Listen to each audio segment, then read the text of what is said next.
All right, lead heads. The wait is over, and we are back. We survived SHOT Show.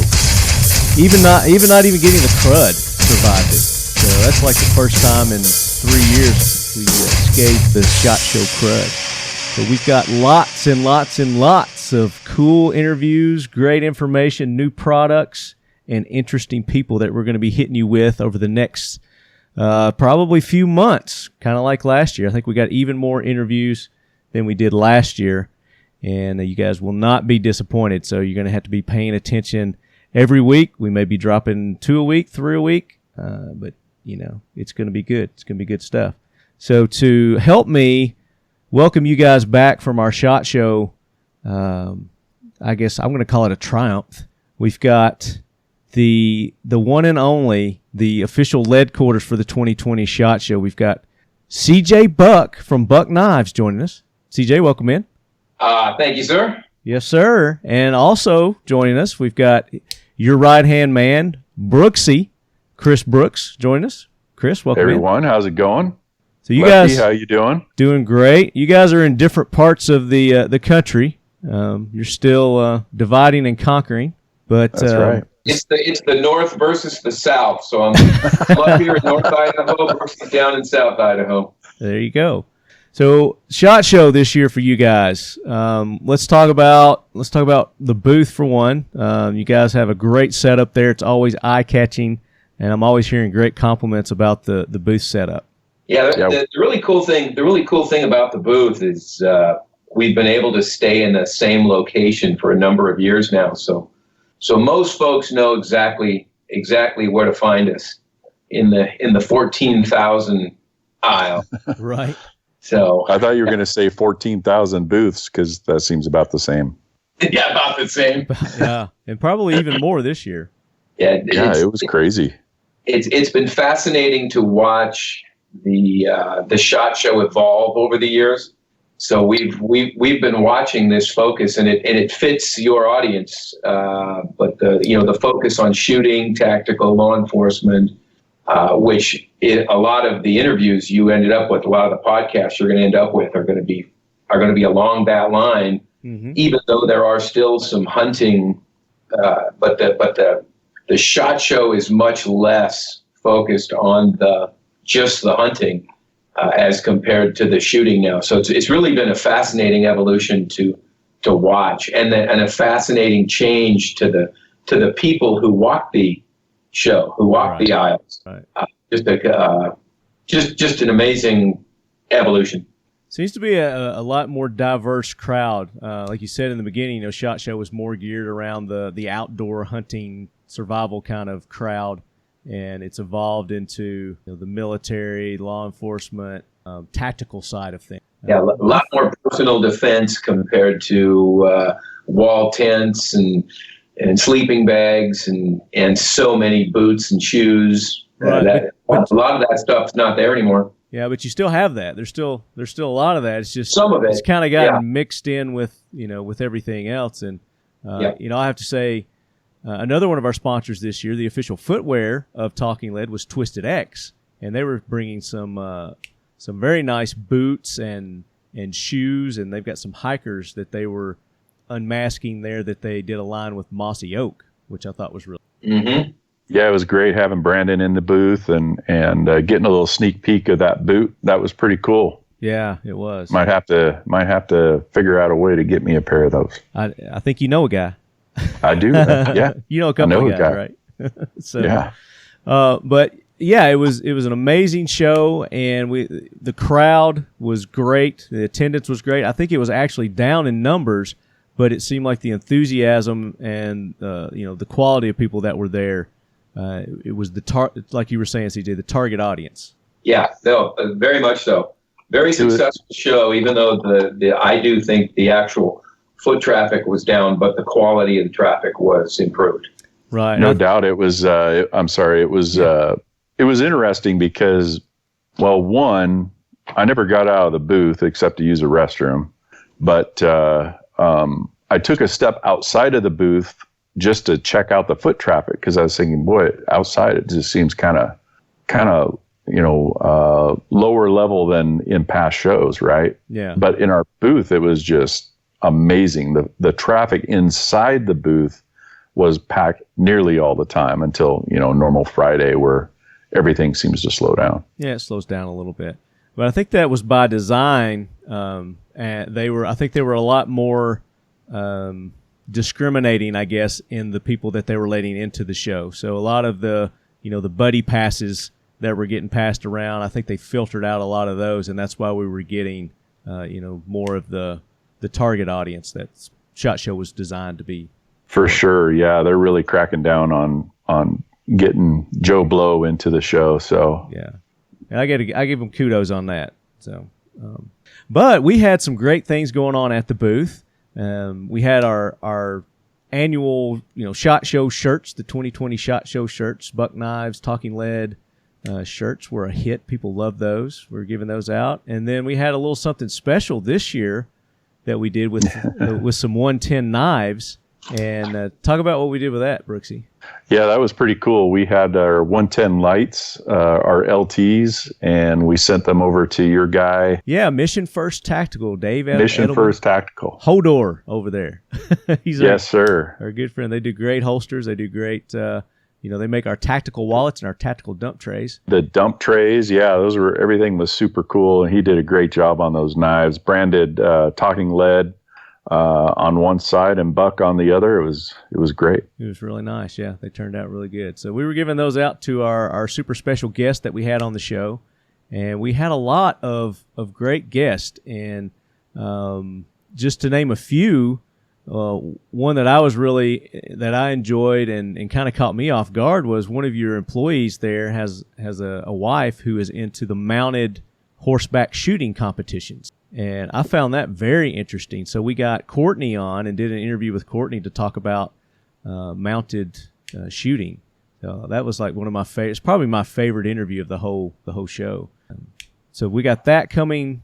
We've got interviews from, of course, our good buddy Joseph Garcia with what used to be USC SOG, but it's I can't remember what the name of his company is, but he's rebranded it a little bit. But we've got Garcia on, and he brought by a couple of his friends, and we had the Ladies of Buck, had a special Ladies of Buck roundtable interview. That one's probably the scariest of all interviews. I haven't heard that one yet, and I'm really starting to second guess my decision to even send them in there. Yeah, well, wait till you hear the interview. You're really gonna oh man. Oh boy, I don't know. No, they did a great job. Your ears should have been burning though. Great. You guys had probably one of the biggest people at the show in your booth, Caleb Mcgarry. He's that's right. Yeah. Offensive tackle with the Atlanta Falcons, I believe. Yes, sir. Yeah, he's a mountain. He's a big boy. Next year, we're going to use Caleb to his full potential. We are going to have him. You know how we had the beer garden? Oh yeah, yeah. So during the beer garden on Wednesday, our last day of the beer garden, we were giving away shirts, hats, knives, all sorts of things. Right, the Taylor guitar. Oh yeah. And all of a sudden, people just went crazy. They had this mob mentality. Start opening drawers, taking knives.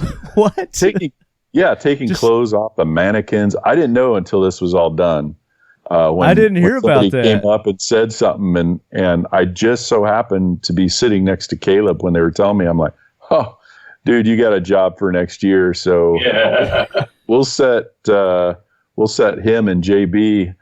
Courtney's boyfriend on the sideline so that they can just start wiping people out. You know what you need to do is you need to get Jason in there and just have him start throwing knives at people's hands and sticking them to the walls, as they're grabbing stuff.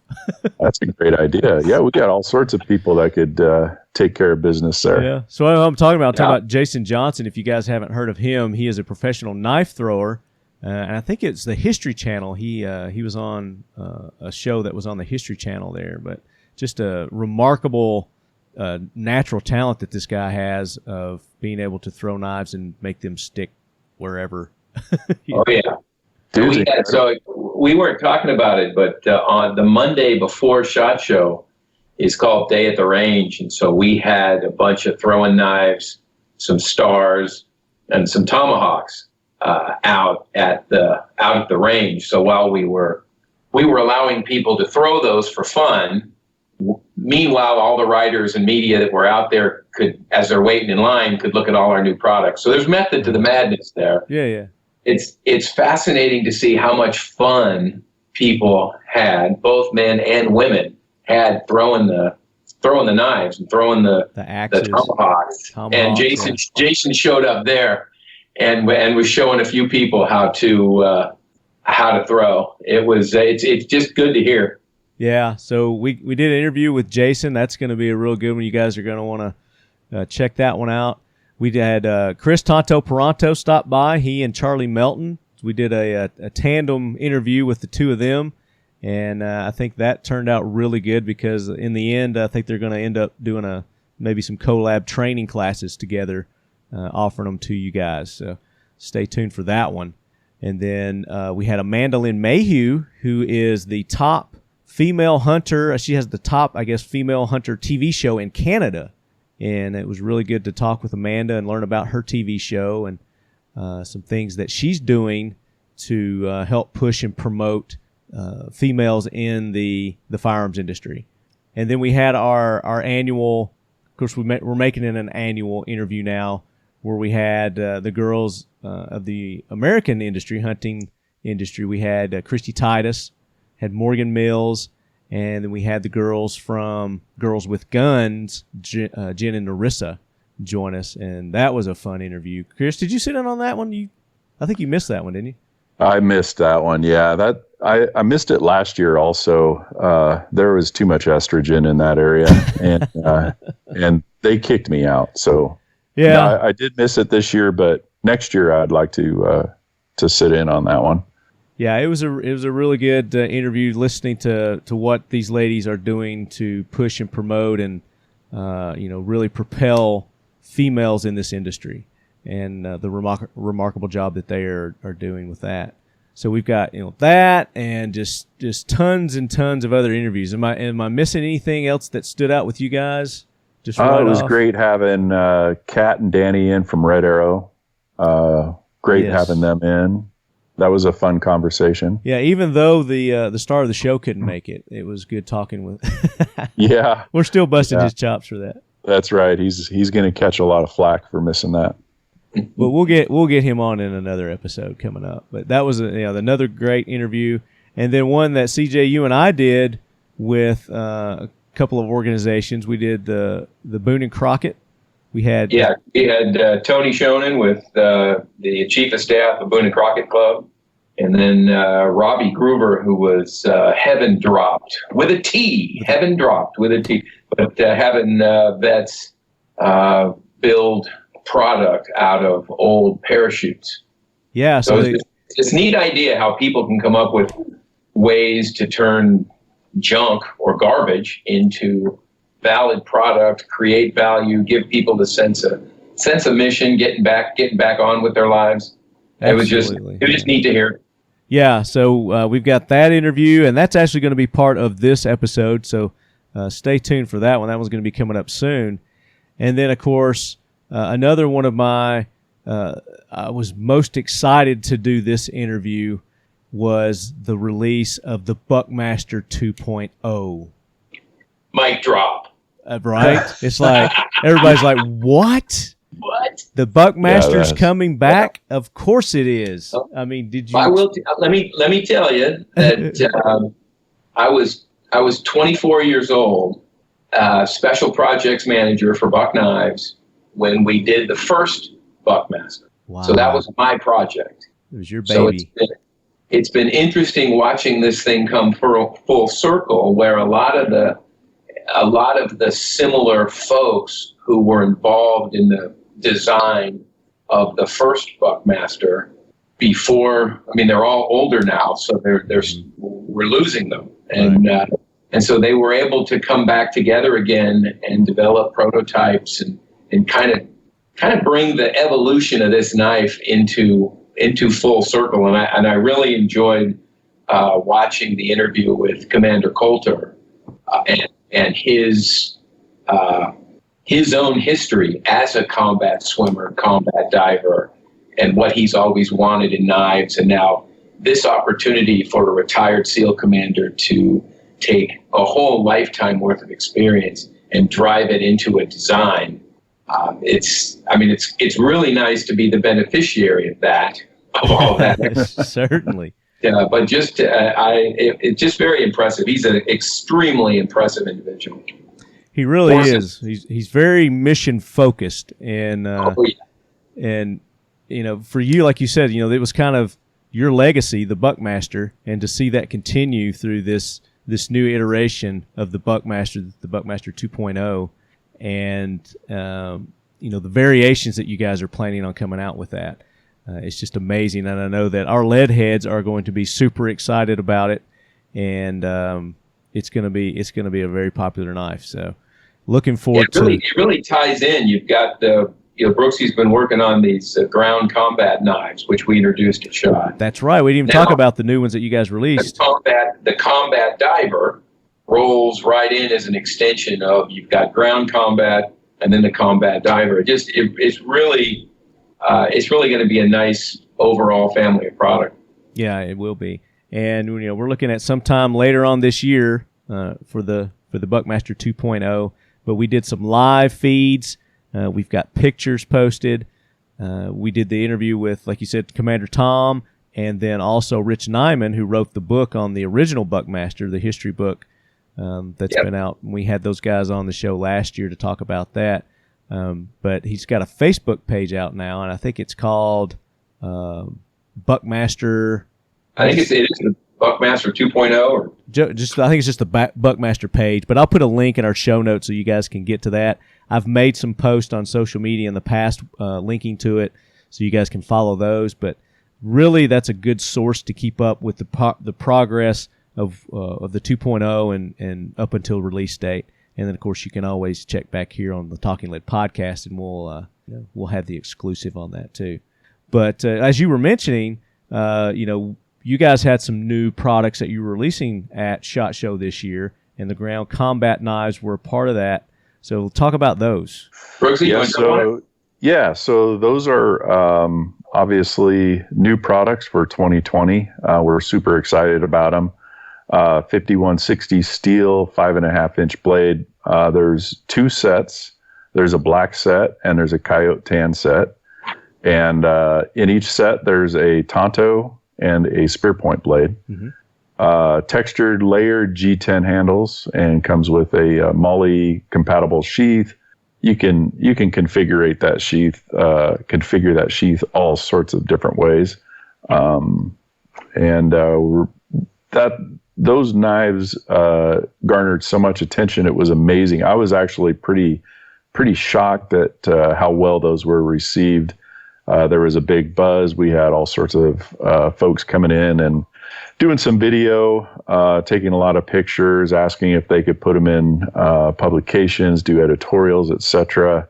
We're super excited about that line. And then also another knife that we introduced were the Talons, mm-hmm. and so those are 10-inch blades, same steel, 5160. Those come with the partial serration. There you go. Cheat sheet.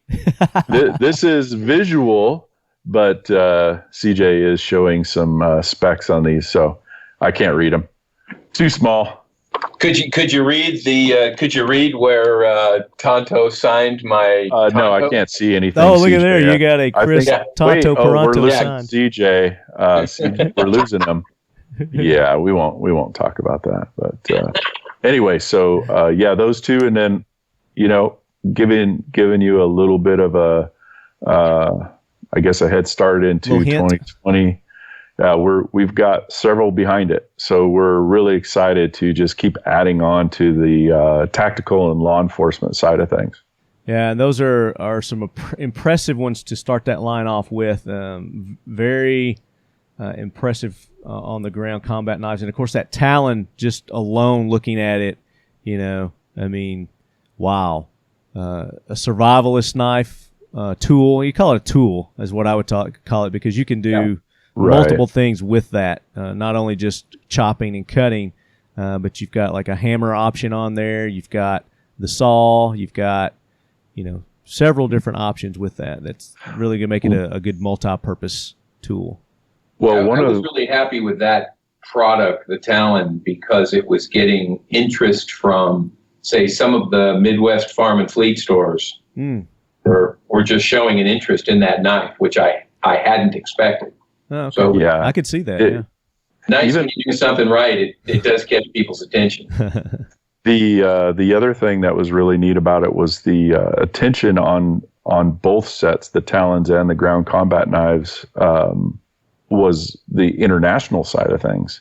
So there are several companies that came in and were wondering, if they would be able to pick those up, and so that's really encouraging as well. The scariest thing is that we gave one to Charlie Melton. We have, what we call our influencer program, and where we send out product to be tested by some trusted folks. And Charlie is obviously one of them. I joke about Charlie because he's such a great guy, but he did come back and he said, "Hey, Brooksy," he said, I took that Talon and I actually rendered a deer that I shot with it. And, oh, wow. Which I didn't think was actually possible, other than just maybe hacking off some limbs. But you're in the butcher process, yeah. Yeah, he managed to do it. Well, leave it to Charlie, definitely. I'm surprised he's going to do it. I'm surprised he didn't tell you about how he used it on helping to build his house with it, too. Oh, did he really? I'm sure he did. Who knows what he used it on? Maybe we don't want to know. Knowing him, But yeah, so great things coming out here in 2020 from Buck Knives. You can go to their website, which is just buckknives.com. Always making great posts on Instagram with your products. So you guys can go to Instagram, check it out there. It's just @BuckKnives. And, of course, always here on Talking Lead, and we're resharing and sharing those posts on our social medias too. And then just go to your local dealer there and pick up one of these. I'm sure all the big major box stores are going to be carrying these that you're used to carrying buck in. Where are some of the stores that you guys are most prevalent in? Oh, we're everywhere. I mean, we're obviously in the Walmarts, the Cabela's and Bass Pros, Sportsman's. We're in Shields. Yeah, Shields. In some of the knife specific stores like Smoky Mountain Knife Works and some of the online Blade HQs, all of TLP. those. Yeah. We're everywhere. You're everywhere. And then, of course, if they just happen to come to your headquarters there in Post Falls, Idaho, you've got a shop there. And you've got some cool swag, and occasionally you've got some very special deals going on there. You just never know. We run tours. It really is a good, if you want to see how something's manufactured, I think it's large enough to be impressive, but still small enough to take in. Well, I thought it was very impressive. I got to take the tour, and the tour, itself was very impressive, but, I like what you're doing with the history.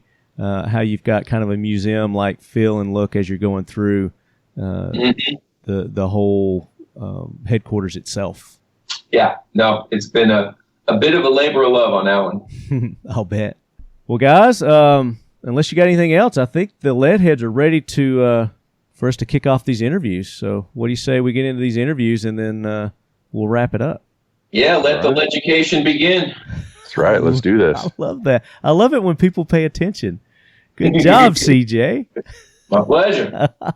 This episode of the Talking Lead podcast is brought to you in part by Valhalla Gunworks. Valhalla Gunworks is a small, veteran-owned company selling firearms and gunsmithing services online. As a special promotion, they are giving the Leadhead Brigade 5% off their entire order. Just enter the promo code LEADHEAD5 to receive 5% off your entire order, Leadheads. Head on over to www.valhallagunworks.com to view their entire inventory and their services. And also make sure you go check them out on Facebook, like their Facebook page, let them know you're a Leadhead at Valhalla Gunworks eStore. If you have any questions, you can give Aaron a call, 636-312-5569. Valhalla Gunworks. Check them out, Leadheads. All right, guys, we are back. This is day 2 of the 2020 SHOT Show here in Las Vegas, coming to you from the official Leadquarters of Buck Knives. And speaking of Buck Knives, we're going to talk a little history right now and a little future of what's to come from Buck Knives. And to do that, we're bringing in a couple of brainies from last year. We talked about the Buckmaster. If you guys recall, you can go back to last year's episode. And we had the author of the book, the guy who wrote the book on the Buckmaster knife, Mr. Rich Neyman. Rich, welcome in. Thank you. Great to be back, Lefty. Yeah, man. All right. Yeah. So we've had the opportunity to see each other a couple of times since then. Yeah. I came to Post Falls a couple of months ago. Yeah. We got to hang out, have a good time. That was real fun. It Got was. to show you this new knife. It was great. Thank you for the hats, by the way. Oh, my pleasure. Appreciate that. So joining us also to talk about this news that we're getting ready. We're dropping bombs here. This is a bomb. We're getting ready to drop a bomb on you lead heads. And it's probably something that a lot of you have guessed what's coming. We've given some hints, haven't we? Planted some seeds. Yeah, we sure have. Yeah. So before I say what it is, I want this gentleman to do the honors of breaking the news. And we brought in Commander Tom Coulter to join us, former Navy SEAL. It's good to be here. So how do we want to do this? Drum roll, No, we'll build start, up the suspense, or we just want to drop it? Well, we'll start out with a little bit of history so people understand the genesis of what we're about to develop, where we're about to go. Okay. This whole process is put in place to introduce a new knife that will be referred to as the Buckmaster 2.0 or the combat diver knife. Nice. And it's an important move forward in the knife field because it takes the best part of a lot of features and it incorporates them into what I consider to be a diver-friendly, useful tool. And that's what this is all about. Yeah. Very good. So there it is. The 2.0, the Buckmaster 2.0 is coming. It is coming and on the way. Yep, later this year. I expect you'll start seeing Buck prototypes probably in the July-August timeframe. That soon. Yeah. Oh, I'm excited. I can't wait. This is going to be good, guys. But the genesis of this starts from in 1967 when I was attending underwater demolition team replacement training in Little Creek, Virginia. I had my first experience with a large fixed blade knife used for swimming and diving. Mm-hmm.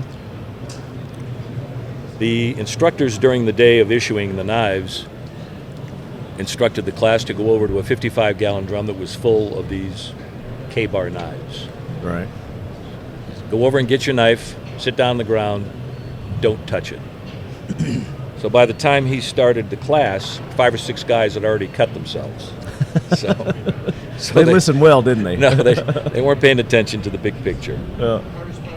But from the instructor's lecture, I learned 3 things. First, the knife was a United States Marine Corps blade circa 1942 fighting knife. Okay. Later named the USN Mark II utility knife. Secondly, I learned that I had to take this rusted piece of metal and I had to turn it into a useful tool. Mm-hmm. It had to be ready to use at any time, always sharp and useful. The third thing I learned was this might be the only thing that saves my life someday. Yeah. So the K-bar. So you took it serious. I took it very seriously. So the K-bar is a useful knife. It's a make-do knife, meaning it wasn't designed for that specific purpose, mm-hmm. but it's adaptable for that purpose. Right. And it had some problems. One of them, it had a sheath that would allow it to store salt water, and therefore you could rust the thing so that you couldn't get the knife out of the sheath. Mm. But it was just, the K-bar required a lot of maintenance to be a useful tool. Sure. Not the ideal diver's knife. No. After that, I was exposed for whatever reason to a Mark V diving knife. The Mark V diving knife is unique because rather than having the clip tip that was breakable and not particularly durable on the K-bar, the Mark V diving knife had a spear blade. Okay. And it was very, very useful. Of course, it was also a make-do knife because it was designed specifically for hard hat divers who are tethered to the system. Okay. The problem with it is it's not readily available. The sheath is made out of bronze, very heavy.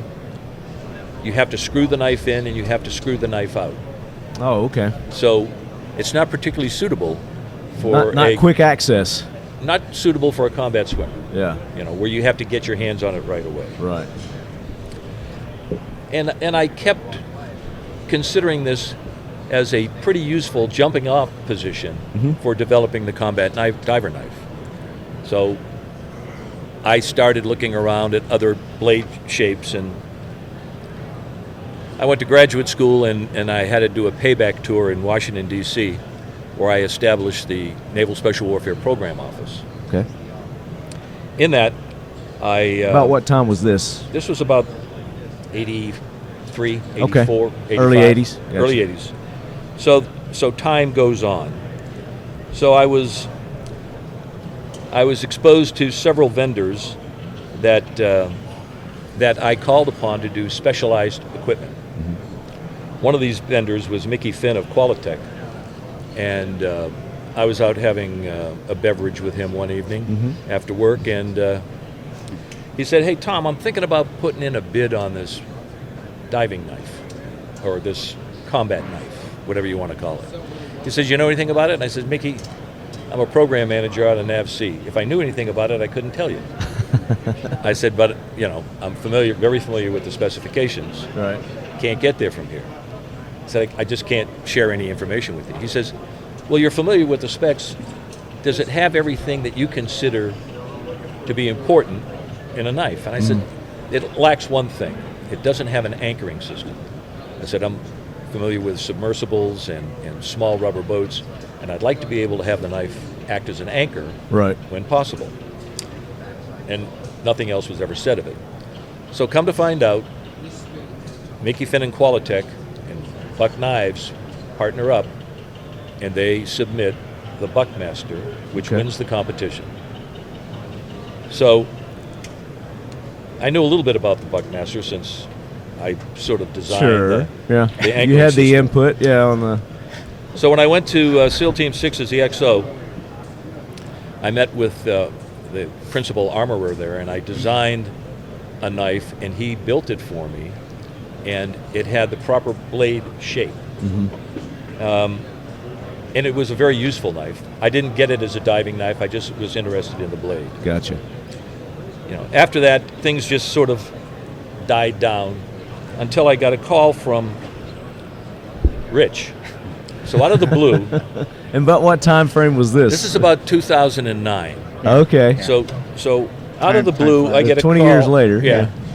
I get a call from Rich, and it's, "Are you Commander Coulter?"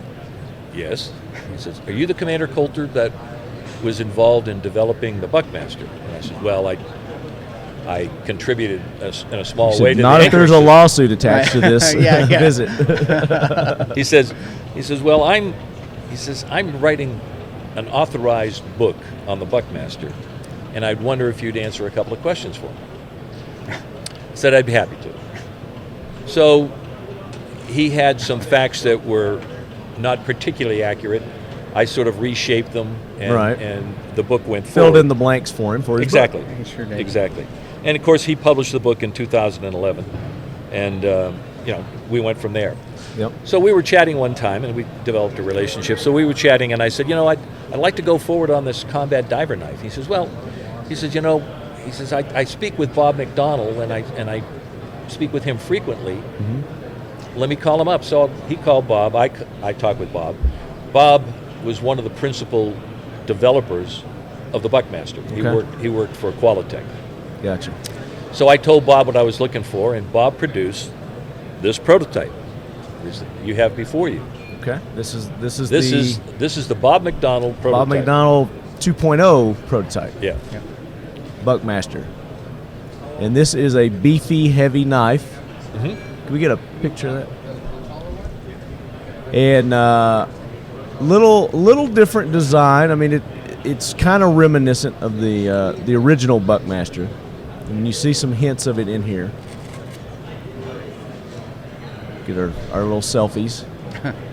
So the issue here, of course, was if you take a look at the anchoring system, you'll note that you need a screwdriver to attach it. Oh, okay. So one of the things I discussed with Rich and with Bob, I said, this is for a combat diver, combat swimmer. Right. I said, it's going to be black, it's going to be cold, he's going to have gloves on. He'd never be able to attach that. Right. So that just sort of sat there. Sure. And unfortunately, Bob passed away. Oh, sorry. So to hear that. Yeah. Rich said, Doug Olson might be interested in Helping doing us. this. Yeah, and matter of fact, last year We ran into Bob, or ran into Doug. Doug? right after we did the talk here with you, Oh, really? and Yep. we went to go see him. And What a again, coincidence. there is no coincidence. I know you were gonna say yeah, that. you knew I was going to say that, right? Yep. Yeah, So- we live by that motto. So we spoke with Bob last year, spoke with Doug last year, and Doug said, you know how I am, Tom? I said, I know. I said, before we go any further, I will send you an operational requirement, meaning a list of features that this thing needs to have and tasks that it needs to do. So whatever you produce, we can test against the operational requirement. Okay. He said, fair enough. So I sent Doug the operational requirement, which I have listed here for you to review later on. Oh, okay. And Doug produced the first Doug Olson prototype. This is my favorite. This is the first Doug Olson prototype, and the features that I liked of this prototype is that it's reminiscent of the Buckmaster because it has a hollow handle. Right. It has an anchoring system. It's tough, rugged, and you have to admit that it looks formidable. It does. It's substantially lighter than Bob McDonald's version, Then the first prototype. but it's a suitable knife. But as we looked at it, we found that it was going to be probably prohibitively expensive. Cost prohibitive, yes. This is a beautiful knife. So it's all one piece. So the second prototype here that we're looking at, it's more speared shape design in the blade. The teeth. Yeah, the back serrations are they're finer. Yeah. Now the They're more difference fine. is if you look at those in comparison to the 1911 of dive knives, the Mark V, Yeah. those teeth mimic it. Okay. So that goes back historically, and that's great for sawing, all the stuff the seals would need in the wet environment. Yeah. So that's why. Well, the idea of the finer teeth, of course, is because you're cutting line, you're cutting rope, you're cutting monofilament, Right. which Bob McDonald's knife just simply wouldn't function at. Yeah. You're not cutting tree branches or No. anything like No, not with this thing. one. Yeah. So- And then it's a hollow handle too. All one piece hollow handle. Yep. So you can put blasting caps or whatever Exactly. you need down yeah, in that's that what was handle. it, right? That was the operational. And that's what I love about this. Yeah. It's all one So- solid piece. It was designed for one electronic blast cap and two. One, that's right. 2 non-electric blasting caps and 1 electric blasting cap. Okay. So Doug and I discussed this, and I said, Doug, this is perfect. I said, but Cost wise, yeah, it's this is- never they're going to not be happen. able Yeah, to so- produce it. He says, well, what do you like about the feature? And I said, well, the feature that I like, of course, is the hollow handle. He says, well, let me work on it. Okay. So he worked on it, and he came up with an idea of having a detachable pod that acted in the handle the same way this was, Right. having a flat blade knife that was considerably less expensive to Yeah. manufacture. So this is a detachable pod that has a press fit cap that would keep the same characteristics and meet the same operational requirements. So the one that I'm holding now, it's a cross between the first release and the second release, where we've got the flat handle, but they've implemented on the grip a more cylindrical grip than a flat grip.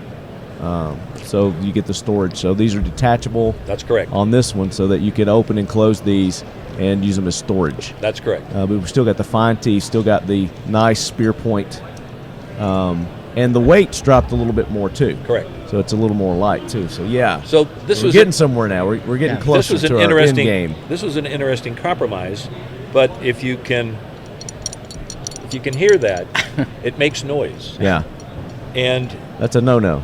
that's a big no-no. But more importantly, it's very, very difficult to get the cylinder out, and you could certainly never get it out if you had wetsuit gloves on or anything like Right. that.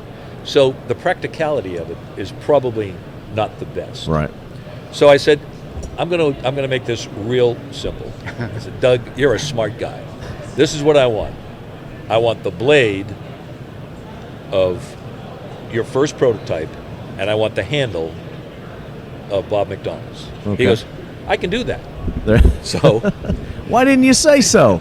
he said, so this is the final prototype Okay. with the blade and the handle, and you can see it has a complete different look and feel. Right. A No lot blood lighter. proof. Simple for them to make.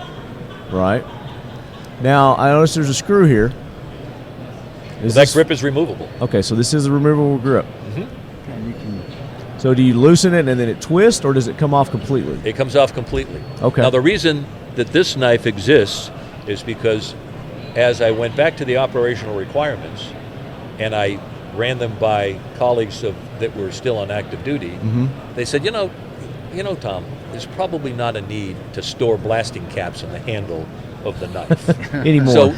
So if you Not these days. that was right? 36 years ago. Yeah. So if you remove that capability, you clearly have a very good functioning knife. Right. So that's the reason the grip has changed. Okay. But if you feel it in your hand, it has the right feel to it. Right. As It you- contours to Exactly. the fingers and the palm. So we did a bunch of testing on all 4 prototypes, and the latest prototype, the one that Buck is going to put into production, met or exceeded all the characteristics of the operational requirement. Okay. So Very good. from that standpoint, this is, The 2.0. this is the 2.0. Nice. Now it'll have a different color grip, and the blade will be made out of a different material. Now, what about our anchoring system for this? Well, the anchoring system is unique because as you put it in, it can anchor either way. It can anchor in this capacity, where you can use it as a repelling mechanism or an anchor to tie something up on. Anchor or hand Right. shield guard. And you'll notice the handle has a opening that will be able to receive a carabiner or any kind of line Okay. that you've been using for repelling. Yep. Now when you take this out and you reverse it, the horn's pointing forward, it's then useful for sticking in the ground and having it anchor things that you're tying up, rubber boats, equipment, Whatever things it of may that be. nature. Yeah. So the anchoring system, and it's integrated into this will not be the final production version, but it's integrated sheath. into to the sheath so it's accessible. Gotcha. And I've worked it with diving gloves, and it's doable. Okay. So that's the reason that it's come to this particular effort. Very nice. So what I'm holding here in my hand lead heads now is the final 2.0 Buckmaster 2.0. I'm sure there's probably going to be a few more there'll be several little iterations. touch-ups here and there. Yeah. But I mean, basically what we're looking at here, and we're going to be posting these online, Yep. is the 2.0. It's beautiful. I love it. Weight-wise, feels great.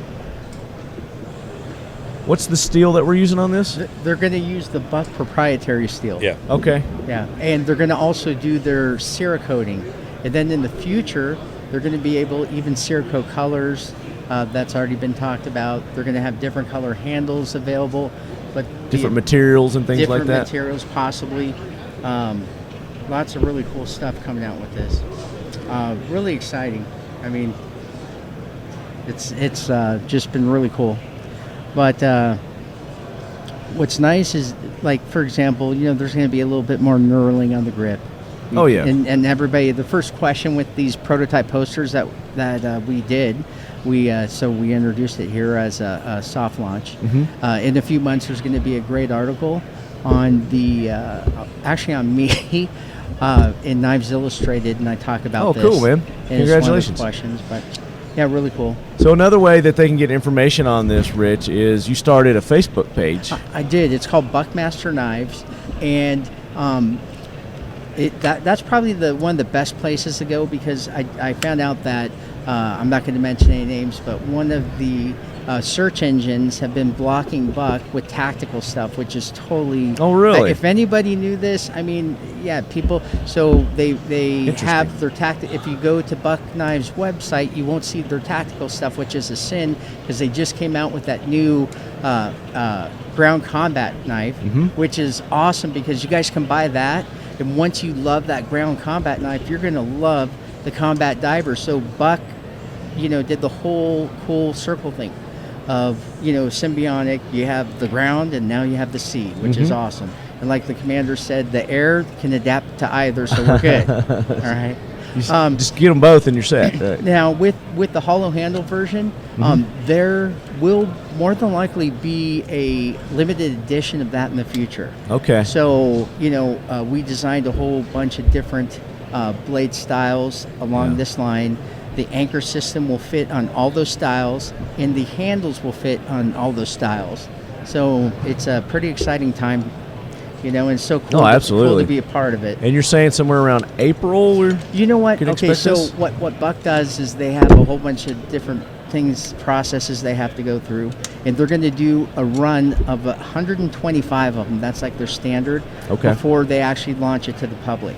So what we're going to do is we're going to get the majority of those into operators' hands through some sources with the commander here, and then they're going to go full bore. I do expect to see it pretty soon, sooner than later. And we'll keep everybody up to date on the status. Here's another really cool thing. Back in 1985, the retail of the Buckmaster was $168, which nowadays in 2020 is $401. Okay. We're talking the retail of under $299. It might even be $199. We're not sure yet. They have to do some more processes, but either way, it realistically, costs less. half the cost of the original. Yeah, Wow. and double the knife. All the weaknesses are gone. The commander assured that. And originally, he didn't mention this, but originally for the first Buckmaster idea, he wanted a spear pointer, just because it's so strong, and everybody thought the clip point was sexy, the Rambo knife. And let it be known that that awesome bar is Dooley McCluskey's. That's no longer around, but they are called McPhee's. McPhee's. Yes. Okay, and that is where? In Oceanside, right, sir? Oceanside. Yeah. So you could go to the actual bar. You could. I got a picture of it in my book. The birth of the Buckmaster. Yeah. Isn't that hilarious? Now, have they framed the napkin that you guys were drawing all this on up there? No, they haven't. That's funny. That's the first thing I asked. I go, sir, did you keep that napkin? Because he drew it on a bar napkin. You should recreate it at least. That's good. Recreate it and then sign it and then have them post it up there above the booth. That would be awesome. We'll see.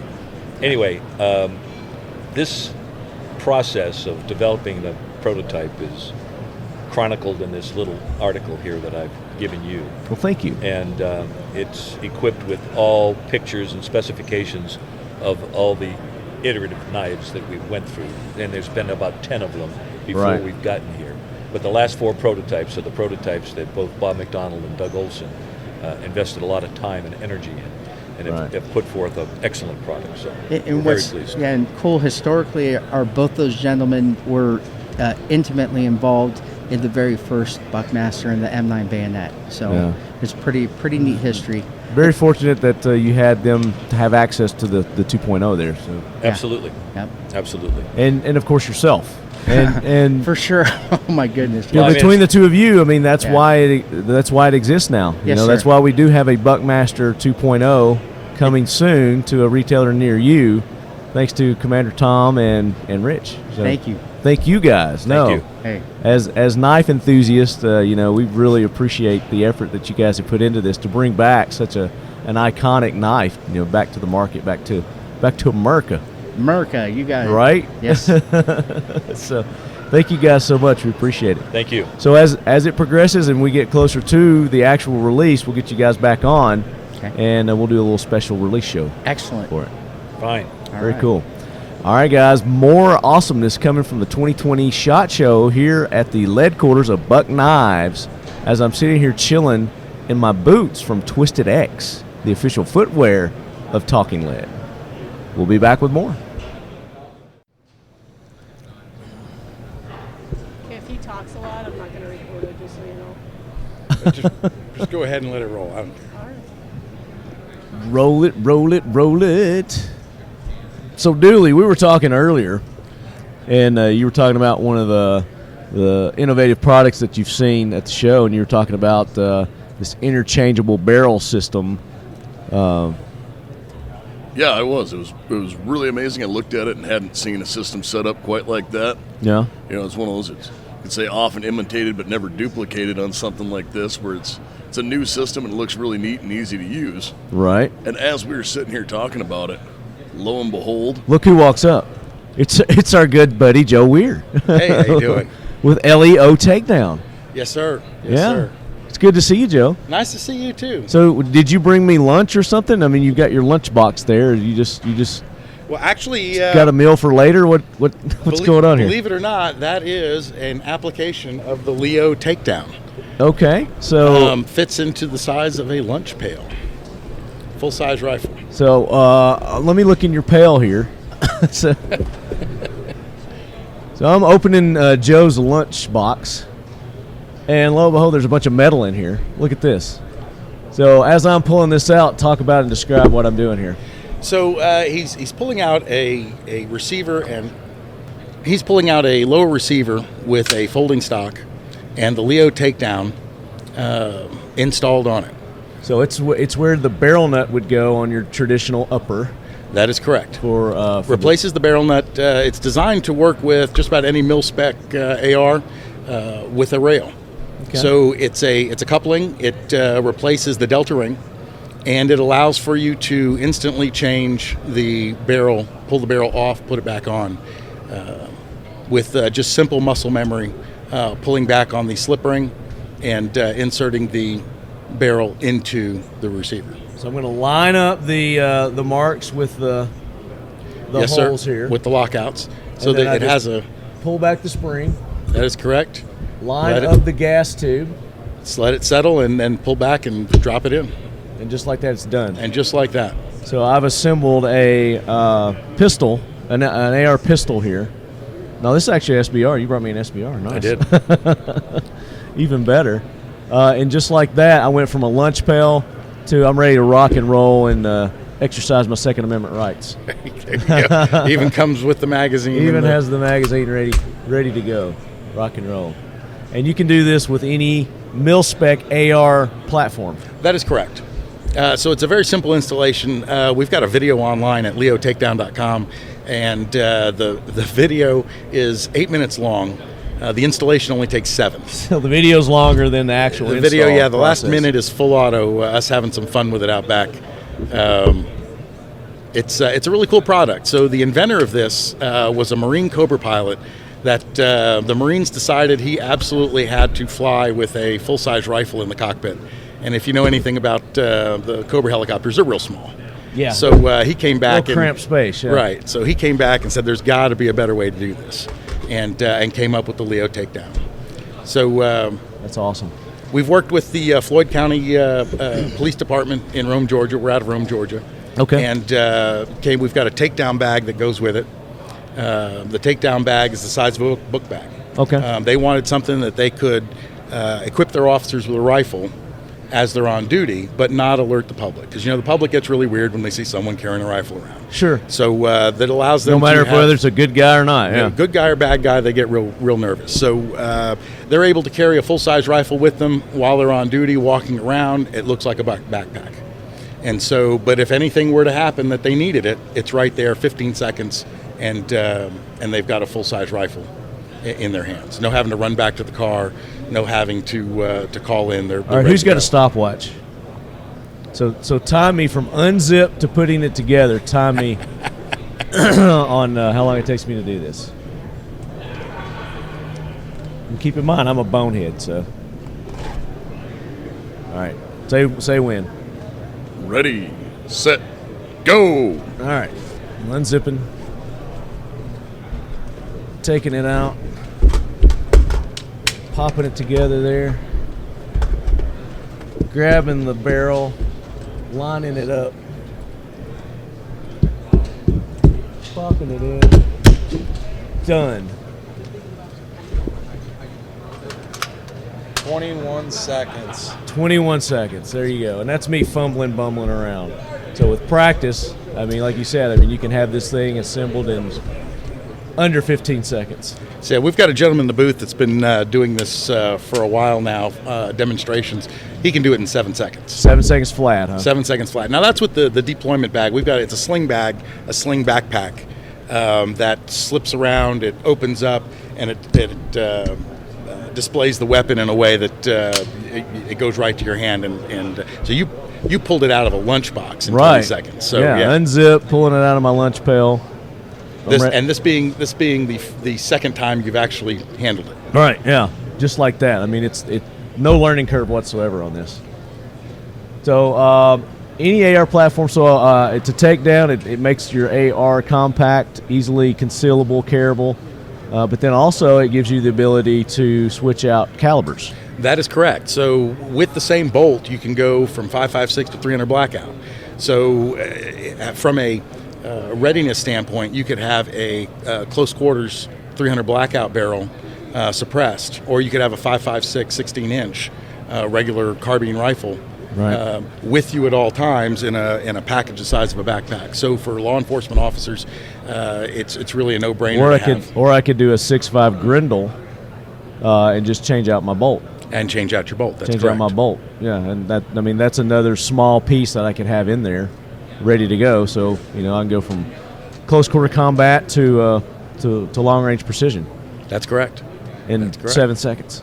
Yeah. Well, with practice now. We're going to practice this. And you're saying that the system itself, the takedown system itself, the takedown kit is 10 ounces. 10 ounces. So the full thing's 10 ounces. Okay. That's correct. But it goes in at the balance point of the rifle. So it doesn't add any nose heaviness or tail heaviness to it. It's in a nice spot to keep your balance. Very cool. Now, where can they go again? Website to check out the videos and the product? LEOTakedown.com. LEOTakedown.com. Very cool. Yeah. Go Joe, ahead and order. This is awesome, man. Thank you for bringing this innovation to the market and introducing it to our lead heads here on the Talking Lead podcast. Well, thank you very much. Thanks for having me on. Yeah. So, what else is LEO Takedown doing? Is this their introductory into the market, or are they doing some other stuff too? So we've been doing this for a while. We actually have some new products coming out. We've got a integrated upper receiver for this. So this adds on to your standard MILSPEC. Okay. We're also, in a way to cut down weight and working with OEMs, we have an integrated upper receiver where this entire assembly, the delta ring assembly, is actually built into the forging. Okay. So it makes it lighter, makes it more compact. So all you would do is you would just need the adapter for your barrel? For the barrel, that's correct. And we sell the kit for $2.99 retail. We sell additional adapters. So the kit does one rifle. Okay. A barrel and a receiver. You can buy additional barrel couplings for $60 at the website. Okay. So you can have as many barrels as you want, to line up with your receiver. Not a big deal where I live, but in some areas having a single receiver is an issue. Sure. And allows you to have multiple guns, multiple capabilities with just the one receiver. Yeah. So if you've got paperwork or something, it's got to go with that. Yeah, absolutely. So we've got the add-on. We're also working on a 308. We've had a large number of requests. That is a rifle that really it's unwieldy no matter which one it is. Yeah. And the ability to break that thing right at the receiver and take the barrel down makes for a very compact package for a very capable rifle. Very good. Gentlemen, do you have any questions? Oh, I've got all kinds of questions. But none for Joe. Okay. No, I've got one for him. So the one thing in listening to this and talking about, we've been talking about how it changes and it just screws onto the barrel, and that's the only change it is. So you don't have to use your proprietary handguard. That is correct. So if you already have a handguard that you really like or something, you can just keep using whatever handguards you're already using? That is correct. It uses a standard barrel nut. So the coupling that goes on the barrel has the same threads as the upper receiver does. So your barrel nut now turns into a rail holder. since the clamping mechanism is done by the LEO TakeDown. There's no, the only caveat to the handguard is that if it does not like anti-rotation tabs, because it's flat on the back where the coupling is.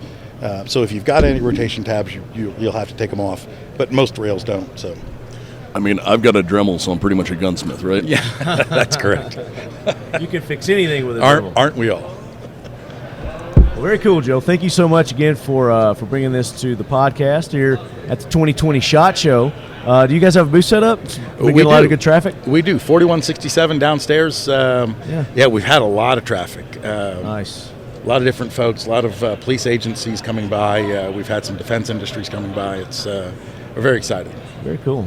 All right. Well, maybe we'll get one of these in my hands and I can try it out. And the 308, that's going to be sweet when you get that one out. Yes, sir. Yes, sir. We're in testing right now. We've got a couple of them that we've made. We're just working through the tweaks. The 308's not a standardized platform quite like the 5.56. Yeah. There's some differences between the brands, and we want to make sure that this thing works with everybody. Yeah. So we've got it out there. We've got it shooting, and when we've finally we're confident we have the questions answered, we'll have it out for you. Very cool. All right, guys, there's more coming from the 2020 SHOT Show from the official Leadquarters of Buck Knives. All right, Leadheads, we are back at the 2020 SHOT Show at the official Leadquarters of Buck Knives, booth 14504. And I know as you're listening to this, SHOT Show's over probably. But hopefully you've been checking our live feeds. We just did one with this lovely lady. We got Amanda. Do you use your middle name also? Amanda Lynn Mayhew. That's right. And she's Canadian, Leadhead. So I am. So we're introducing her to the American market. She has a hunting show, the top female-hosted hunting show in Canada called Just Hunt. So some of you Leadheads may have heard of Amanda.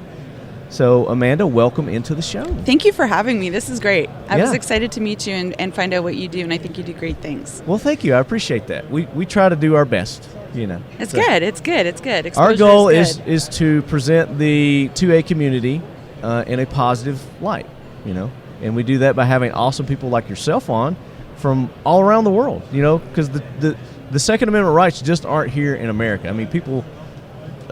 Even though they're suppressed in other countries, you still have that right. Absolutely. It's a God-given right. You can't have a government tell you whether you can or can't defend yourself and how you defend yourself. Correct. So you're doing great things in Canada by representing here in America what we call our Second Amendment rights by doing the hunting and doing a fine job of it, I understand. Thank you very much. Not only do I do the hunting, though, I also created an association about 10 years ago called the Women's Hunting Association. So it allows me to be able to mentor and teach women on firearms, archery, hunting, fishing, off-roading, all these other things too. So Very cool. And I incorporate that into the show. Nice. So let's talk about the show, Just Hunt. How did you get started in hunting in general? Talk about your born raised into it. hunting and fishing. We lived in a small remote community in northern Ontario, and it was just what we did to put meat in the freezer. So we didn't have a super wealthy family, and Dad and Mom liked being out in the bush and hanging out together, so we always brought us girls out, and Mom was the angler and Dad was the hunter, and yeah. It was just second nature. It was basically, I thought everybody did it, honestly. It's just a way of life, right? Right. And then I moved to southern Ontario where it's more heavily populated, and I realized then that not everybody does this. Right. It's not normal. There's this thing called a grocery store. Yeah, exactly. So I continued to do what I did. Like I was heavy into the fitness side of things at that time. I had my own fitness magazine. Oh, cool. Always in the media doing like figure modeling and stuff like that. But I was connected with another magazine, senior editor of this Outdoor Canada magazine, and he recognized on social media that even though I was in the fitness part, I was still traveling back up north to do all my hunts. He threw me on a notable women's hunting panel back in 2011. That snowballed, and it just kept rolling and rolling and rolling. And then there was Bass Pro, and then I was an ambassador for Cabela's for a number of years. I did radio broadcasting, had a show called Nothing But Outdoors. Cool. Came to my very first SHOT Show, 2016. 2016, okay. 2016, came down with 511. I was here. And had a meeting with Wild TV out of Canada, and they pitched this awesome project where you only, and I always said no, I was never going to do TV. Mm-hmm. And Why? Why would you turn down TV? Because I just didn't want that. I don't know. Yeah. Like photo shoots Just were a little fun scared. and pictures were fun, but shit, now I got to talk on TV. I got to bring this stuff right in front of millions of people. Holy shit! Yeah, and it was nerve wracking, right? So they pitched this concept where you only had to film 3 episodes for a whole season, and you're just yourself. Wow. And what they had hooked me on was all you have to do is just hunt. Well, I'd already had that branded to my name from years before, and I said, okay, you know what? If all I have to do is just hunt, easy peasy. Right. And did 2 years of 3 Something episodes. you do natural anyway. Yeah, and then So you started off in the fitness industry, and you wound up with your own hunting show. That's right. That is cool. Kind of neat, huh? It is. And you've been doing the TV show for 4 years now, is that what I understand? This is my 4th production year. Congratulations. Yes. And now are you doing more than just 3 episodes a year Yeah, now? we do 13. Oh, so you do a full-blown season then. So last year we produced, or actually 2 years ago, we produced 12 episodes in the best of, and this year we just produced 12 episodes, which starts airing in April. Now you're hunting and fishing and doing all the stuff, not just off-roading. Off-roading, okay. Yeah, so that's kind of a big deal. And I mean, when you're hunting and fishing, there's usually some sort of off-roading that goes hand in hand. Now you got to get off-road to go do that kind of stuff, right? Yeah, so I really push the power sports part of it. Plus I ride a motorcycle. So we've done a couple of episodes with some celebrities where we've jumped on the motorcycles and gone for a ride. So I try to incorporate.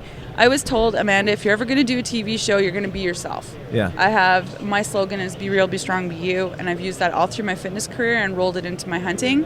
And I had a mentor in the TV industry who said, if you're ever going to do a show, you got to make it different than everything else that's out there, and you have to be yourself. So it's exactly what I do. Right. So everything that I do without the cameras, I do with the cameras. So no matter what it is. So I live on a farm. I work out.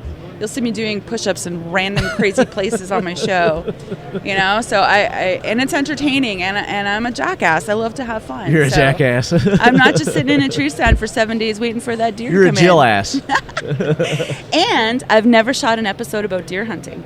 Really? Never. So what are you hunting? Moose, bears, Okay. turkeys, waterfowl, elk. Anything but deer, huh? I hunt deer. Yeah. I take just haven't done an episode on it. That's right. I have Is not. that in the plans? It is. We shot a little bit of one this year when I did a Take Me Hunting for Deer for Women. Mm-hmm. So we took 4 women who have never been deer hunting before. We got them cool. set up with some crossbows. That's awesome. That they yes. could keep for life. Yeah. Theirs, they get to go home with those. That absolutely right. You get a crossbow, you get a crossbow, and 4 you crossbows. get a crossbow. Yeah. Nice. So we set them up with that. We brought them into kind of like a lodge setting, and we taught them how, gave them different opportunities to sit in different ways on the ground in a tower stand. And so we filmed a little bit about that. But personally, my deer hunts are my deer hunts. It's my week off from filming. And I see a lot of deer hunting shows on TV. I think everyone's got that. So you think it's wrapped. overdone? No, I don't think it's overdone. Or does it just like you just when you're doing the production, the filming, it's not deer season or something, or? Well, no, it is deer season, but it's usually another season too. Something else, yeah. Yeah, so it's usually moose season during deer season. So what's your most memorable show to date? Would you say? Most memorable episode? Most memorable, yeah. Oh my Lord, all of them have such something that is, wow, I wish I could do that again. But I shot my first bull elk this past November in Alberta. So that was a pretty incredible experience. Mm-hmm. I also harvested a 600-pound bear in Alberta 2 years ago at 17 yards. And I was sitting on the ground, so that was pretty cool. What did you use for that? 300 WSM. Okay. So you're not spear hunting that black bear, huh? No, but I could have. You could have? But would you have? No. Would you have felt comfortable doing that? Yes. Scared shitless? No, I'm not. Absolutely I would have been not. with a spear? Yeah. No. So I had the 300, no. Bears don't scare me, and I don't know why. I've been hunting them for a long time. When we were doing the Take Me Hunting for Deer this year, I had a girl in a tree stand on top of me, and I sat at the base of the tree just to hang out. It was like the one night that we were just kind of there by ourselves, and she's like, well, I want to go try and sit tonight. And I said, okay, well, let's go do it. Well, there's not enough room for me in the tree stand with her. Yeah. She has a bow, so I just like, well, I'll just sit down here on the ground with a shotgun. And she's like, well, okay. not even 45 minutes later, this big bear comes pounding in, and she's up there crapping her pants, and I'm like, it's all good. So I actually had the camera rolling, and I moved the camera in a whole bunch of different angles. So you're filming, and you got a shotgun, and I have the shotgun up, and the bear is like 15 yards away from me, and he's checking me out, and I'm checking him out, and I'm filming this whole thing. It's on my Instagram page. That is awesome. Oh, so we can go see this. Yeah, you can see it. What's the Instagram? As our listeners are listening to this, they're going to go look it up. Amanda Lynn Mayhew on Instagram. You can check it out. And I don't post a whole lot on Instagram, so it's not too far down. Okay, and it's Amanda Lynn, Lynn. Mayhew. There you go, ladies. Go check her out on the Instagrams, and I'm sure you're on the Facebooks also. I am on Facebook. I do a lot more of those kind of posts on Instagram. Mm-hmm. So. Do you have it where it's set? When you do Instagram, it automatically goes to Facebook? No. See, mine does that. I don't like that. I don't have to do it twice. It is less work, but it's less personal. Okay. So right. I always thought that way. Right. And I have Twitter too, and I don't. So don't take it personal, leadheads, that I do that. But I got the automatic to Twitter too. So I do Instagram, and it goes to Twitter and Facebook. Do you know that you get more engagement if you don't do that? If you wait a couple of hours and repost on the other social media platforms, you get more engagement. I just don't. I struggle. Don't have time. No, I struggle. It's not that I don't have time. It's just I don't have the skills. Oh. I suck at posting. Oh. It takes me to do like a one picture, 2-word thing. It takes me like 20 minutes. It's ridiculous. Okay, well, I could probably help you with that. Okay, I could use some help. The leadheads know that.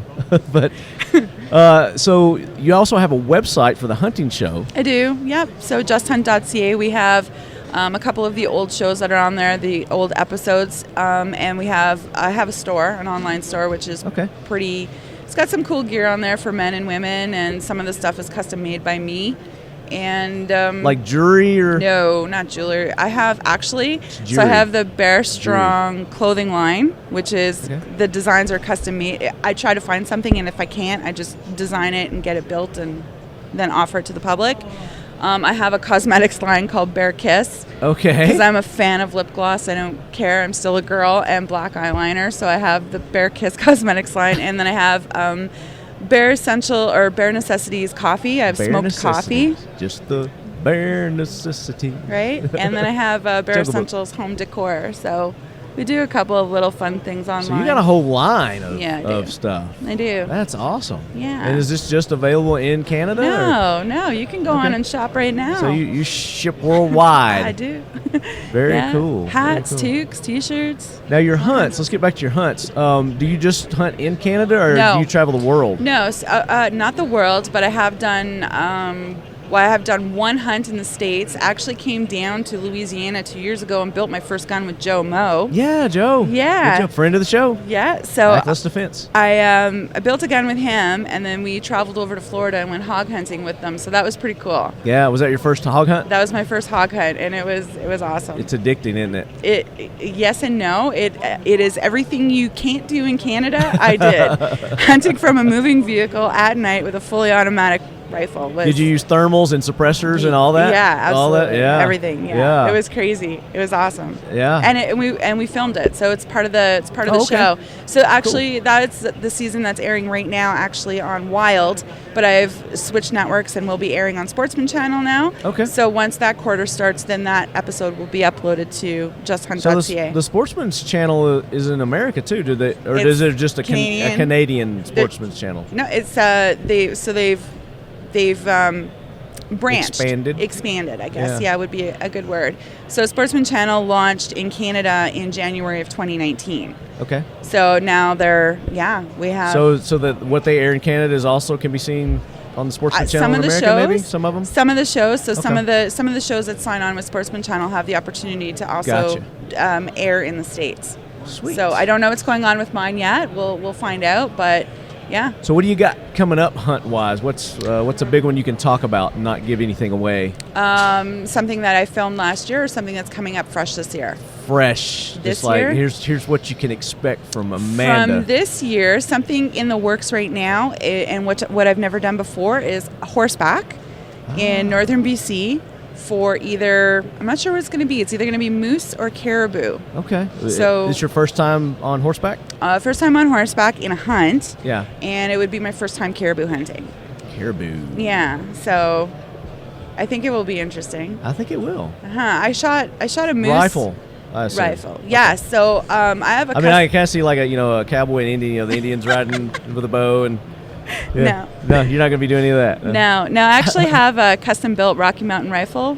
The company out of BC, Coeur d'Alene's, built it for me with custom ballistics on it, and that's what I'll be using. Now, do you prefer bow or rifle? I'm a gun girl, absolutely. Like I the do rifle. archery because some seasons call for it, but I am all about guns. Now, on the archery, are you the crossbow or are you the? I do both, you like but I have compounds? compound. Yeah, I Okay. prefer compound for sure. I've used a crossbow for like 15 years, but So I have never done bow hunting, really? and that's something that I'm going to do this coming season. Oh. Yeah, so that's my goal is to get into the archery. Yeah, It's fun. I think it's getting a lot more exposure now, but I love guns. Like I seriously, I do too. Yeah, I do too. Which is why I've never archery hunted before. So my son's really good at archery. now you were telling a story about your son. Talk about the bear story. It was pretty cool. So Like this. he shot his first bear when he was 12. Yeah. And it was a decent Which size. is amazing in itself. Yeah. So he would harvest more bears, and I would clean them for him. So I had ended up going out and buying him a buck knife for Christmas, and I said, "This is what you're going to use from now on when you harvest a bear. This is That's what you're going to cool. use." And so he harvested his bear, and he handed the knife back over to me, and he's like, "Here, Mom, Take the knife back. Take the knife back and use this." And I'm like, "What?" So Did he want you to clean the knife, or was he just no. He's like, dinner's done now, Ma. He was young. He was 13, 14 years old, and he could open up the animal. Yeah. But when it came to the actual processing, he's Sticking just like your hands in there and getting the guts. not confident enough to where to cut, right? Yeah. Like he has no problem scooping the stuff out, whatever. But it was just like, I don't want to mess this up, so can you help me out? And then going around the rear end, he's not a fan of that. Yeah, the butt. The old anal cut, yeah. Yeah. So. Well, cool. So check her out on Just Hunt. The website is, again, JustHunt.ca. .ca, not .com. Yeah, don't go to .com. There's no telling what'll come up there. And there's a couple more. I have amandalinmehe.com, and that kind of it's a little bit more about me because I do a lot of public speaking as well. I speak a lot across Canada about women in the industry and how important it is, and my kind of role in how I've helped promote women in the industry over the last 15 years.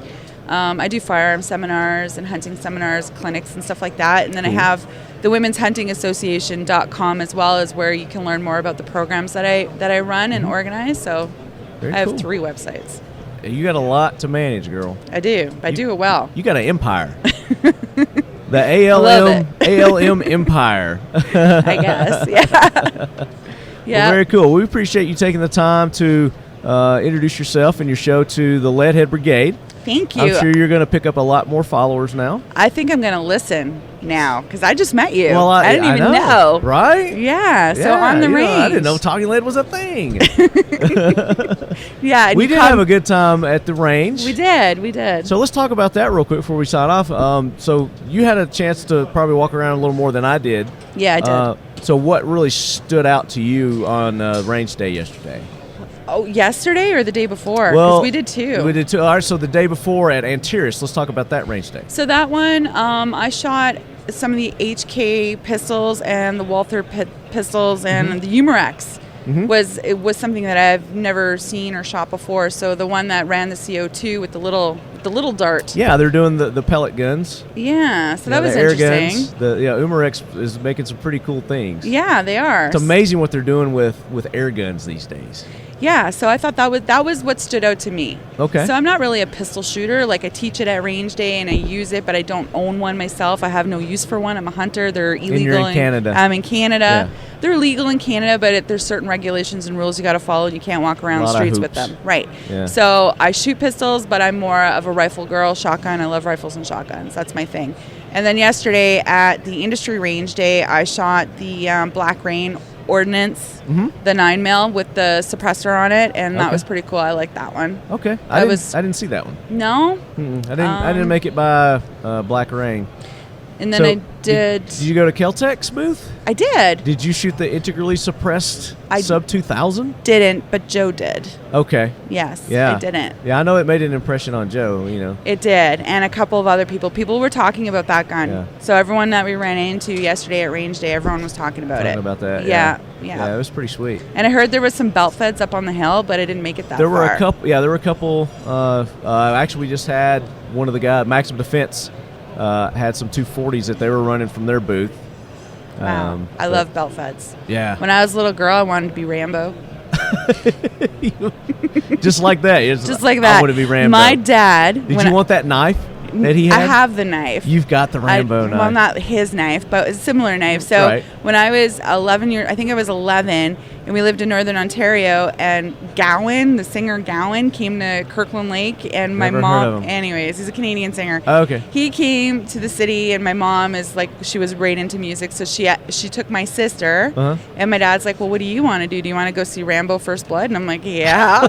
And I'm like 11. So from that moment on, I'm like, oh my God, he's the coolest guy ever. All right. So Rambo. The last one just came. I know. Did you watch it? I did. And what did you think about I it? thought it was amazing. It was not what but it wasn't what I expected. I Okay. expected like full on Rambo, bang, bang, bang, but it actually had a story. It did, and I thought it was a kooky story. I didn't like that story? I didn't dig it at all. Like he's fighting the Mexican cartel. I know. For one, I was like, Rambo, Mexican. I mean, you got to get more, militarized with this kind of stuff. True, but he's past that. He can't redo Rambo 1 and 2 and 3. Sure you can. 4 and 5. Absolutely. That's what Rambo is, But I thought it was a great story. Go out on a good note. I know. I thought it was entertaining, and it told a good story. Okay. So that's my take on it. I just couldn't get into it. I like the hammer. See him going through and just like knocking people out with the hammer. So I was sitting down, I was trying to watch it, and I just couldn't get into it. So I would go and get a drink, or I'd go get something to eat, and I would come back, and I would catch parts of it here and there, and I'd sit down and watch it for 5 minutes. I was like, Really? You got to go back and watch it again. I'll have to give it another shot. Because he got his ass whooped at the beginning, right? Yeah, he did. Yeah. Yeah. And then it's the classic Rocky story. He gets his ass beat. He picks himself up, and he comes back, and then he triumphs. Kind of thing. But unfortunately, he was. Well, we don't give it away. Spoilers. Things went sideways. Spoilers. Spoiler alerts. Well, we're gonna have to do this again. We're gonna have to get you back on the main show for sure. We'll have fun with movies and music and all kinds of stuff. And maybe we can hook up and do a hunt this year, because I would love to do that. I'm scheduling my hunts right now, and I think I have something hooked up for Texas in the summertime. But Hog I don't. No. Something else. Okay, muleys. I'm not telling you right now. Okay, all right, it's a surprise. It's a surprise. Cats, we hunting cats. What are we hunting? You'll have to wait. But I have the flexibility to come back down here and do some other stuff. So we'll definitely be in touch. We'll try to make that happen and get the lead heads involved. Right, and then you'd be on a show. Oh, there you go. Yeah. I don't know if you want this mug on a show or not. That's why I do radio. Oh, come on now. I have a face for radio.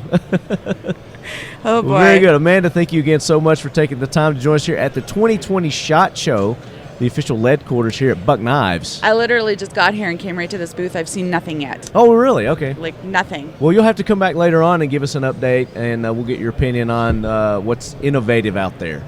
You can update our lead heads on I will all let the cool you know. stuff. I will let you know what catches my attention. You can be our chick on the street. Oh, I could do that. We'll get the chick on the street report from Amanda Lynn Mayhew coming in a couple of episodes or so.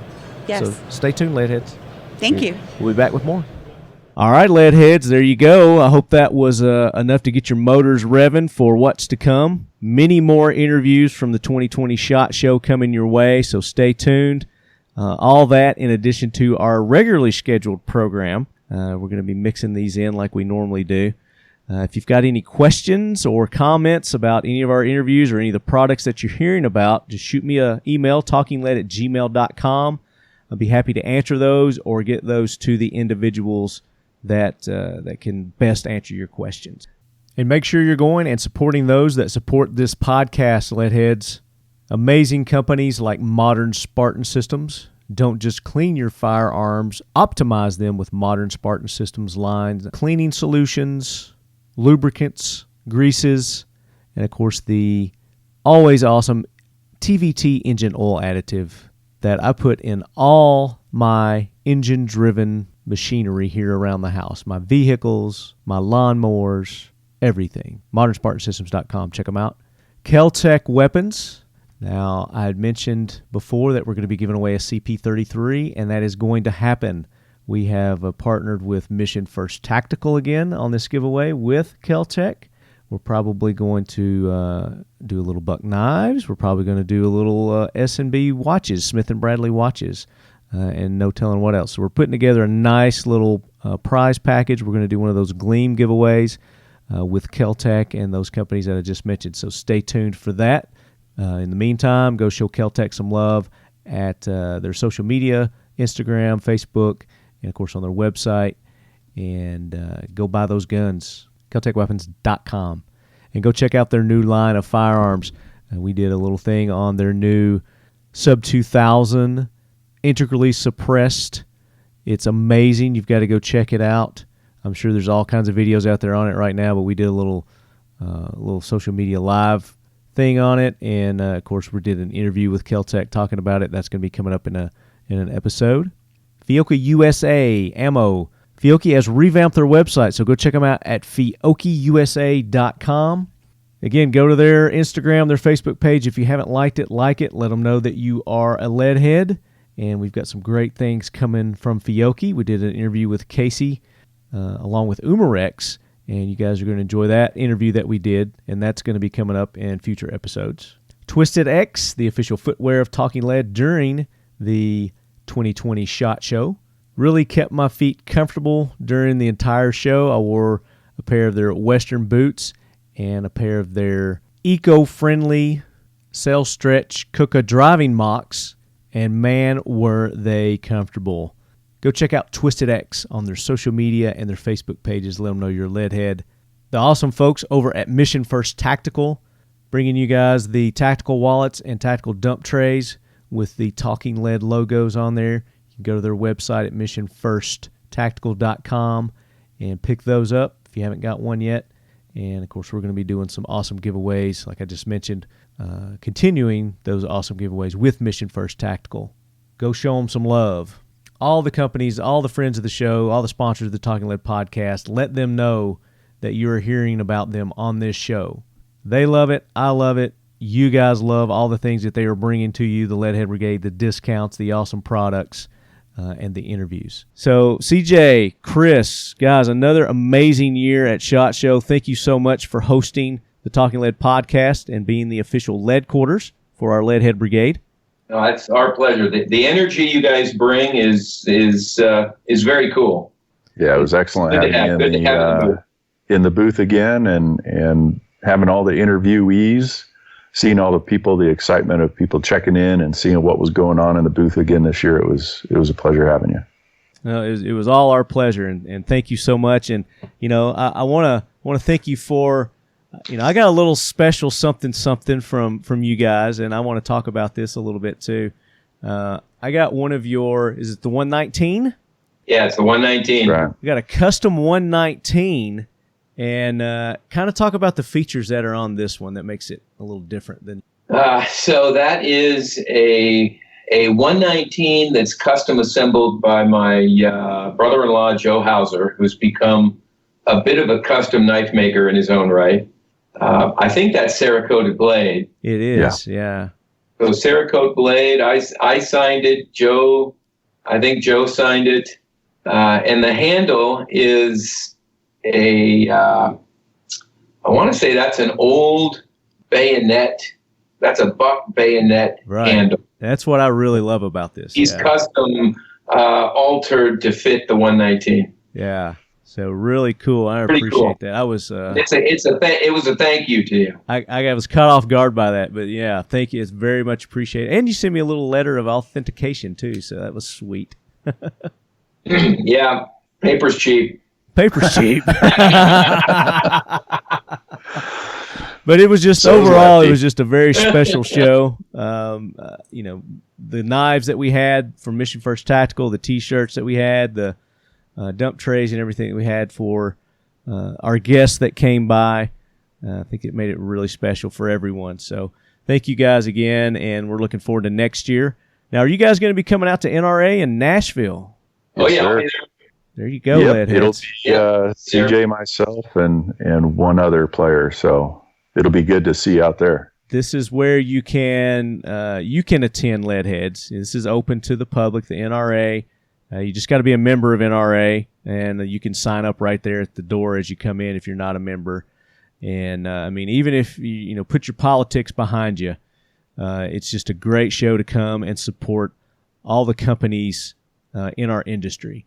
I mean, if you're anti-NRA, just forget about that. Put that in your back pocket, because that's not why you're coming out. You're coming out to support these companies and all the great things that they're doing and bringing to the table each and every year for you guys. So you'll get to see the newest of the new, because that's what people bring. They bring stuff that's not even on the market yet sometimes. That's right, and some of them even wait to NRA. They don't release it at SHOT Show. They release it at NRA. And you want to put something in your hands that you've only seen in a magazine, that's the place to do it. Absolutely. And I can't think of a better place to do it than in Nashville, Tennessee. So come out to Nashville. Talking Lead will be there. Buck Knives will be there. Twisted X will be there. Mission First will be there. Century Arms will be there. Kel-Tec will be there. Modern Spartan Systems will be there. All the Talking Lead sponsors and friends of the show will be in attendance there somehow, some way. And we look forward to seeing all you Leadheads there. But in the meantime, as always, if you have questions, you got comments, hit me up with an email, and go show love to all our sponsors and friends of the show on their social medias, liking their post, commenting, supporting their products, going and buying them, whether it's on their website or through your local retailers there. It means a lot to them, and it means a lot to us, and that's how we keep this show going. So, guys, you got any parting words for the Leadhead Brigade? The relationships you build, the friendships you make in this industry is what really makes it work. So, Lefty, just totally appreciate what you do and appreciate you as an individual. Call your friend. My pleasure. Well, I don't know. He's going to get a big head now, so. I'm getting misty here. I'm getting misty. Yeah. Brooksy's is going to bring it down. Hold on. He's off and crying. Yeah, I'll bring it back down to reality. No, it's definitely, like CJ said, every SHOT Show, just about every show in general in this industry, you meet people. We had walk-ins come in on the last day of SHOT Show. It was just a blast meeting some of these folks, and friends of friends of friends, and everybody knows somebody, and then that somebody knows, one of your buddies, and it's one of the best industries that anybody can be in. And of course, two-way friendly. How can you go wrong, right? Oh yeah, absolutely. And of course, those friends of the friends of the friends, we had a listener, a friend of the show, Jerry Black, who introduced us to Jeff Hornsby, who was with the company, who we had on. We did some interviews with them, and you guys are going to hear those interviews coming up. And then, of course, he had a friend that was a retired Navy SEAL, Wally. Yeah, so I brought those two characters over and introduced them to you guys, and I think they made a pretty good impression with you. Wally was in the teams when the original Buckmaster was issued to the teams. Oh, wow, I didn't realize that. And he still has it. He says he still has it. He sent me a text the other day, and he's got like every family member going through their attic, going through their boxes. He found one of the bayonets. Okay. So he's found one of the bayonets, and as we're hearing this, he may come up and find that Buckmaster too. So that'll be. He called it the anti-tank knife. Yeah. Definitely could be used for that, no doubt. Those guys were great. They brought in Tony from Boyd. I mean, it was just that's just what happens. It's just a lot of fun getting to meet all these folks and becoming friends, true friends. Tony is a fellow Boone and Crockett member, by the way. Oh, okay, very nice. I didn't realize that. With Boyd, yep. Very cool. So the Buckmaster 2.0 coming out soon, guys. Make sure you're keeping up with our social media, with Buck's social media, and of course go to that Facebook page that Rich Neyman has put together, specifically dedicated to the Buckmaster. It's a very good source of information for you guys as well. But until then, as always, Leadheads, keep your loved ones close and a buck knife in your pocket. I know what Lefty Closer, is that it? Sorry. And your pistol in your pocket. Your pistol in your pocket next to your That's buck not knife. wrong. And remember to hug your favorite hunter, because that's why the wildlife around you is so healthy.